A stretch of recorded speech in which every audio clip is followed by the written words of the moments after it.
সামরিক শক্তিতে যুক্তরাষ্ট্রের সঙ্গে পেরে ওঠা কঠিন।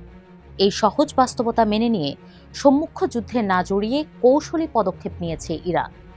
বন্ধ করে দিয়েছে বৈশ্বিক জ্বালানি পরিবহনের 20% নিয়ন্ত্রণ করা নৌরুট হরমুজ প্রণালী, যার ধাক্কা লেগেছে গোটা বিশ্বে।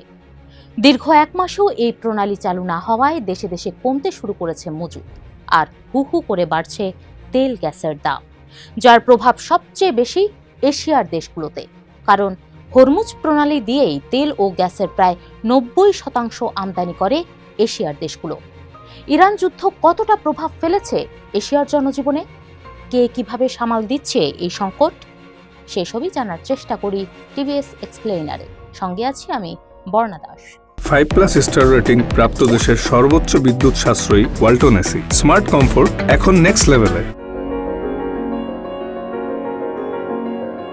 ইরান যুদ্ধের কারণে তৈরি হওয়া জ্বালানি সংকটের কারণে অনেক দেশ এখন সরকারিভাবে কর্মীদের বাসা থেকে কাজ করতে বলছে, সাপ্তাহিক কাজের দিন কমাচ্ছে, ছুটি ঘোষণা করছে, জ্বালানি সাশ্রয়ী বিশ্ববিদ্যালয়গুলো আগে ভাগে বন্ধ করা হচ্ছে, কোথাও কোথাও রেশনিং করে জ্বালানি দেওয়া হচ্ছে, ব্যক্তিগত গাড়ি পরিহার করে জ্বালানি সাশ্রয় করতে গণপরিবহন ফ্রি করে দেওয়া হয়েছে।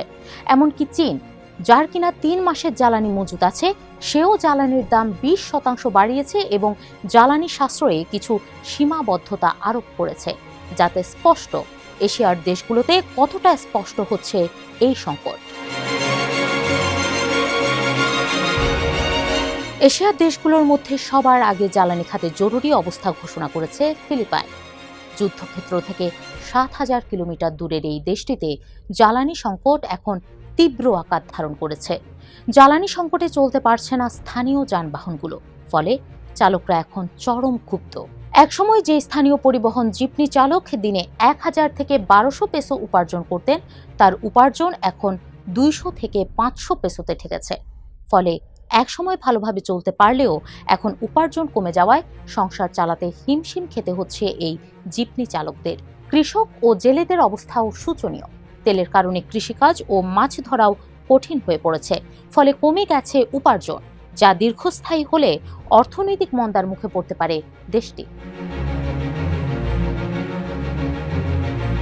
থাইল্যান্ডের টেলিভিশন সংবাদ উপস্থাপকরা এখন কোর্ট খুলে সংবাদ পড়ছেন, যাতে মানুষকে জ্বালানি সাশ্রয়ের বার্তা দেওয়া যায়।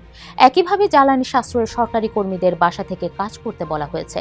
এসি 26 ডিগ্রি সেলসিয়াসের নিচে না নামাতে বলা হয়েছে। অন্যদিকে পরিস্থিতি মোকাবেলায় ইরানের সঙ্গে একটি চুক্তি করেছে থাই সরকার, যাতে হরমুজ প্রণালী দিয়ে থাই জাহাজ চলাচল করতে পারে। এরপরও জ্বালানি সাশ্রয়ে জনগণের প্রতি আহ্বান জানিয়েছে থাই সরকার। 2022 সালে শ্রীলঙ্কায় অর্থনৈতিক মন্দার সময়টাতে অনেক শ্রীলঙ্কানের জ্বালানি কেনার টাকা ছিল না, কিন্তু এখন টাকা আছে কিন্তু জ্বালানি নেই।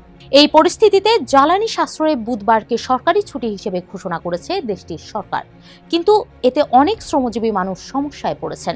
এর বাইরেও অনেকে দীর্ঘ সময় জ্বালানি সংগ্রহে অপেক্ষায় থেকে কাজে যোগ দিতে পারছে না, যা চাকরি হারানোর ভয় তৈরি করেছে। মিয়ানমার সরকার জ্বালানি সংকট সামাল দিতে ব্যক্তিগত গাড়ি একদিন পর পর চালানোর নিয়ম চালু করেছে, ফলে অনেকেই বিপদে পড়েছেন। এছাড়াও দেশটিতে জ্বালানির কালোবাজার তৈরি হয়েছে, যা এই সংকটকে আরও তীব্র করেছে। ইরান যুদ্ধের প্রভাবে বেশ ক্ষতিগ্রস্ত হয়েছে ভারত, কেননা দেশটি প্রায় 60% এলপিজি আমদানি করে, আর এই এলপিজির 90%ই আসে হরমুজ প্রণালী দিয়ে, যে কারণে দেশ জুড়ে তৈরি হয়েছে এলপিজি সংকট। গুজরাটে গ্যাস সংকটের কারণে সিরামিক শিল্প প্রায় 1 মাস ধরে বন্ধ। এর ফলে প্রায় 4 লাখ মানুষ কাজ হারানোর ঝুঁকিতে রয়েছেন। স্বল্প আয়ের এসব মানুষ দীর্ঘমেয়াদে কাজহীন হয়ে পড়লে না খেয়ে থাকতে হতে পারে। একই কারণে মুম্বাই শহরে প্রায় 20% হোটেল ও রেস্টুরেন্ট বন্ধ হয়ে গেছে। রান্নার গ্যাস না থাকায় অনেক খাবারও মেনু থেকে বাদ দেওয়া হচ্ছে। ভিয়েতনাম সরকার জ্বালানির দাম ঠিক রাখতে কর কমিয়েছে, কিন্তু এরপরও দাম আগের তুলনায় বেড়েছে, ফলে অনেক কারখানায় উৎপাদন খরচ বেড়ে গেছে, দীর্ঘমেয়াদে যা বড় আর্থিক ক্ষতির কারণ হয়ে দাঁড়াতে পারে। দক্ষিণ কোরিয়ায় এখনো সেই অর্থে বড় কোনো পরিবর্তন হয়নি, তবে মানুষ চিন্তিত। যদিও দেশটির সরকার জানিয়েছে অন্তত 1 বছর জ্বালানি সংকট হবে না। এরপরও দেশটির সরকার অল্প পানি দিয়ে গোসল করা ও সপ্তাহে একবার কাপড় ধুয়ে জ্বালানি সাশ্রয়ের পরামর্শ দিয়েছে। পেট্রোলিয়াম পণ্য সংকটের আশঙ্কা করছে জাপান।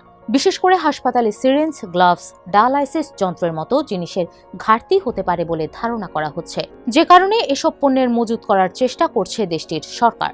এর বাইরে তেলের দাম বেড়ে যাওয়ায় জেলে ও কৃষকরা বিপদে পড়েছেন। ইরান যুদ্ধের কারণে জ্বালানি সংকটে পড়েছে বাংলাদেশও। পেট্রোল পাম্পগুলোতে দীর্ঘ লাইন দেখা গেছে। পরিস্থিতি সামাল দিতে রেশনিং পদ্ধতিও চালু করেছিল সরকার।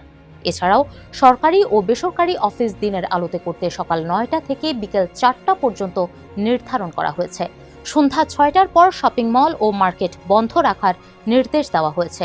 নিষিদ্ধ করা হয়েছে আলোকসজ্জা। এর বাইরে আগামী 3 মাস সরকারি খরচে বিদেশ ভ্রমণ, নতুন যানবাহন ও কম্পিউটার কেনা বন্ধ রাখার সিদ্ধান্ত নিয়েছে সরকার।